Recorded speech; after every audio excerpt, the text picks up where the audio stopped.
اس کہانی کا عنوان ہے دی ایلیفینٹ اینڈ دا اینٹ۔ ایک دفعہ کا ذکر ہے کہ ایک ایلیفینٹ تھا جو اپنے آپ کو جنگل کا بادشاہ سمجھتا تھا، کیونکہ وہ بہت طاقتور تھا۔ وہ سوچتا تھا کہ میں ہی سب سے زیادہ طاقتور ہوں اور پورے جنگل میں مجھ سے زیادہ طاقتور کوئی بھی نہیں ہے اور کبھی کوئی ہو بھی نہیں سکتا۔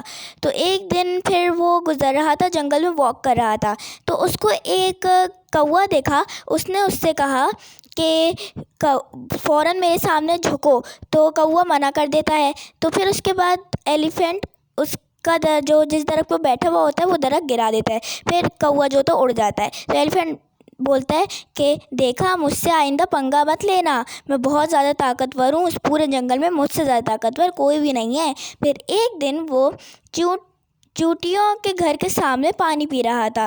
چیونٹیاں جو تھیں وہ اپنا کھانا لے کے اپنے گھر کی طرف جا رہی تھیں۔